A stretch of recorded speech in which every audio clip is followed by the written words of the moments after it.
You never know what you're going to get at Live on Purpose TV. How to survive in Antarctica?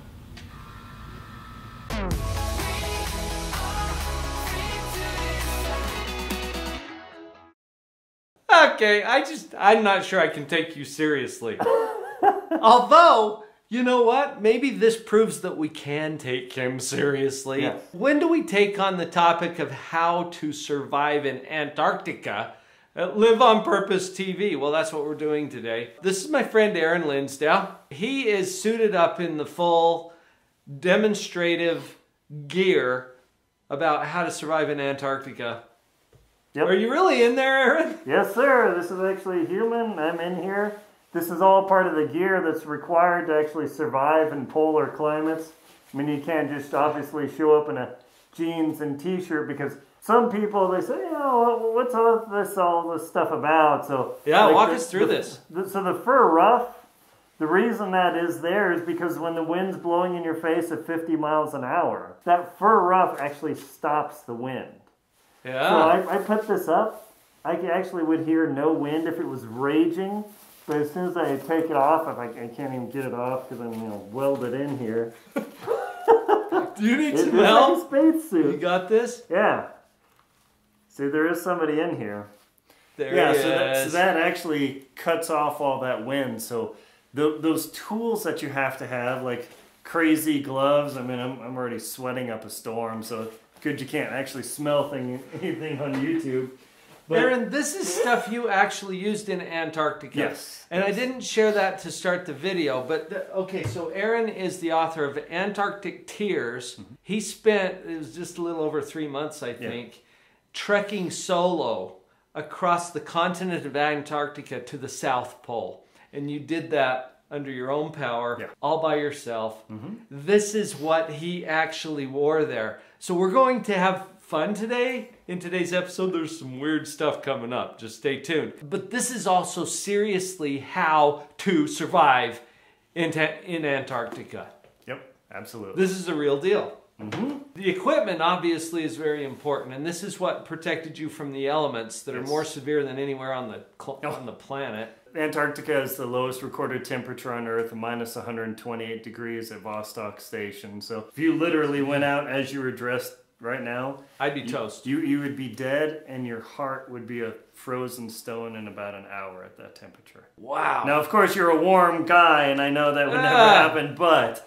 You're not calling me cold-hearted?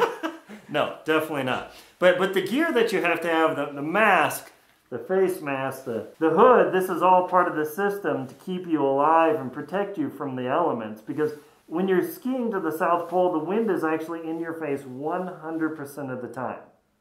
And really, wow, that's kind of like how life feels, don't you think?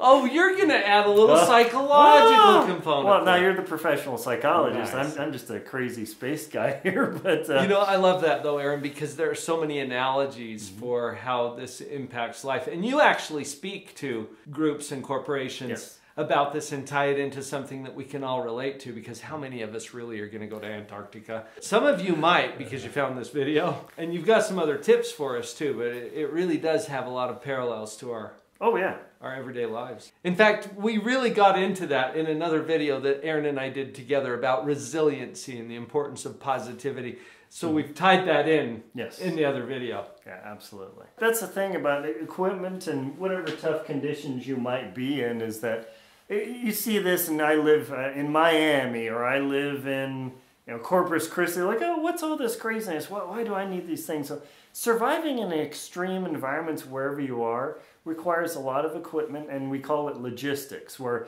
you have to make sure to take care of your food, fuel, supplies, first aid kit. 3 months, did you bring a fingernail clipper and file? Oh, yeah. Oh, you wouldn't have really thought of that. Yeah, I mean, after 3 months, how long are your toenails and fingernails going to go? Oh, yeah, every day you got to do a little bit of maintenance and take care of yourself. And that's one of the things about being in these extreme environments, is just a daily shower.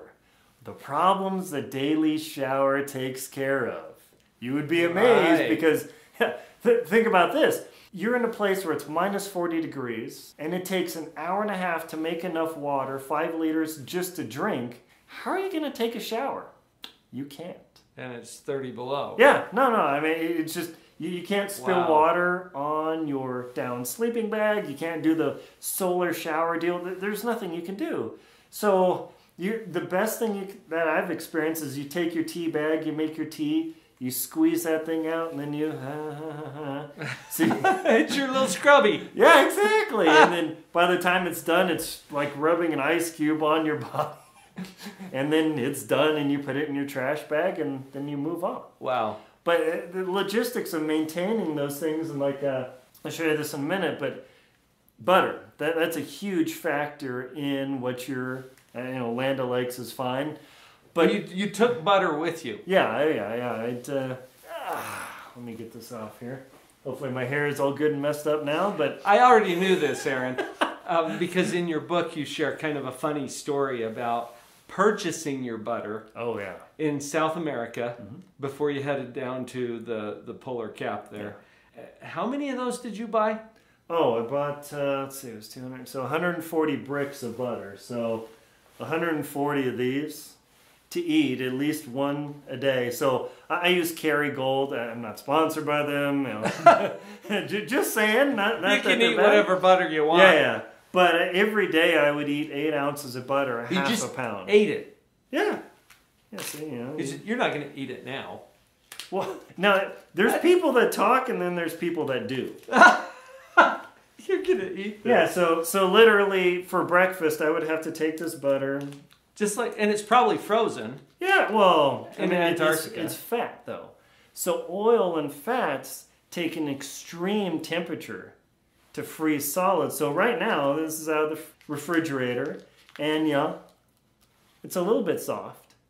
But in Antarctica, it's much harder. It's like cheddar cheese. So every day, I would have to take one of these bricks of butter and shove them into my cup of cereal with 3 heaping tablespoons of cane sugar. Imagine taking your kids, and here's your bowl of cereal, Johnny Susie, and being the good father that Dr. Paul is, he takes 3 heaping tablespoons, and as he pours that into his kid's the sugar into his kid's cereal, his wife's going, "What are you doing?" And then you put a brick of butter on it. And then you put a brick of butter in it, and then you eat it like this club, like a candy. Wow. But during the day, you're skiing along and you have this other piece of butter. Well, what are you going to do with it? Well, you eat your almonds, you eat your shop blocks, you eat your lar bars, and like this butter, you got to eat the butter.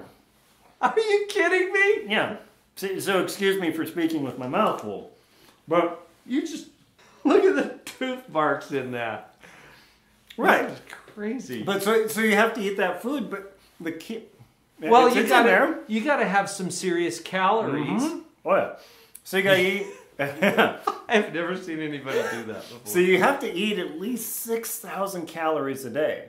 Wow. To keep yourself fueled, but because you're towing 330 pounds, that's like dragging a refrigerator behind you. Drag a refrigerator behind you for 720 miles in minus 40 degrees with all this gear on. It is an extreme workout, and people say, "Oh, your jacket doesn't look that puffy." Imagine the heat that would generate.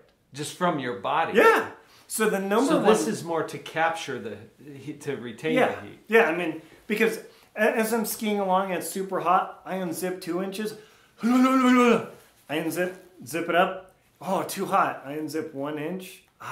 I'm just at the right temperature. You have to regulate it just right. Yeah, absolutely. And so the thing about the experience of surviving in extreme circumstances is you have to do things you might not want to do, like eating butter or wearing this crazy getup, but you have to maintain your body first and foremost. Yeah. Because if you let your body go and you start getting absorbed with these problems, what happens? You fall apart. So in positivity psychology, you've got to have your right mental mindset, but if you start ignoring it, you start overeating or you're eating bad or fast food, what happens?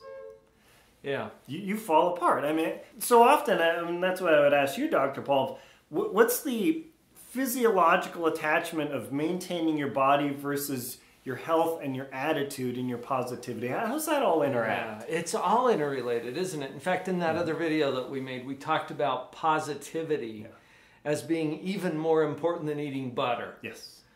Because if you don't have a positive attitude, the food, the shelter, all of those other things are completely irrelevant at this point. So maintaining that positive attitude is so important. And you're talking about some very basic ways that you have to take care of your body, which includes taking care of your mind and watching your attitude. Everything from your head to your feet. In fact, you know what? You got to show them those boots too. Oh, yeah. This is nuts. So I really love Gucci and Prada, but when you got to go really hardcore and you want to spend money, you have to order these guys from Norway. They're pretty expensive, a couple $1,000, and you can see wait, couple of $1,000. Yeah. For these boots. Yeah, so this pair of boots, you get a custom order from Norway, and they're $2,000.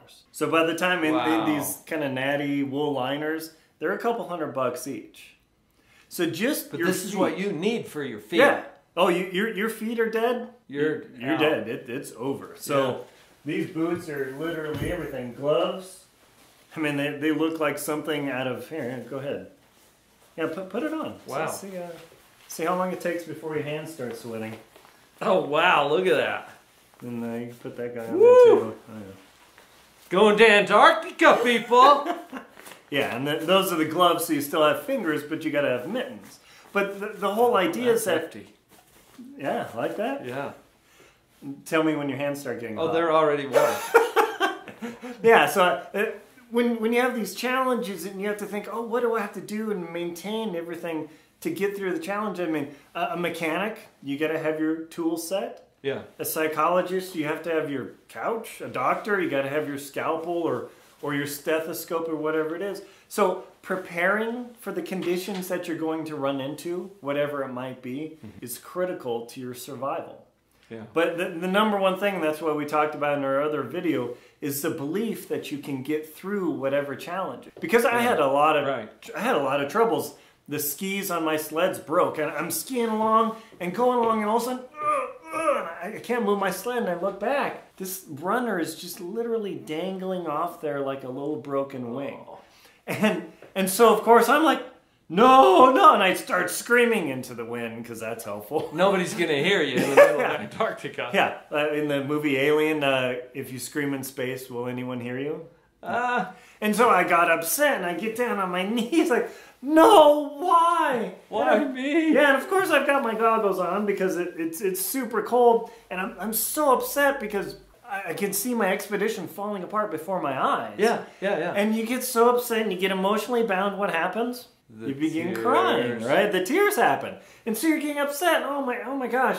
And so you take the goggles up to wipe your eyes off, and you blink, and it freezes. My eyeballs have just frozen shut.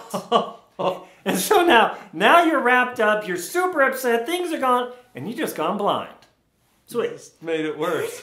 Yeah, you're absolutely never wrong about how you feel, but when you overreact and you blow it out of proportion, you can blind yourself. Now, in my case... In your case, it was literal. Yeah, literally. Yeah, nice, I had to grab the ice on my eyelashes and rip my eyelashes out. I'm like, holy... Yes. You know what I'm getting from all this?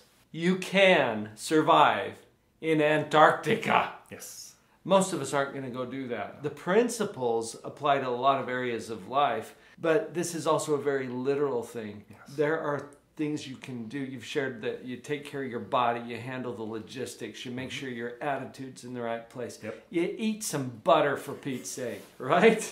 Would you like to try? You get, oh yeah, no thanks. He's eating more butter. That's how you survive in Antarctica. Yep, absolutely. Positive attitude, maintain your body, don't overreact to things, and then take the condition and move on with it.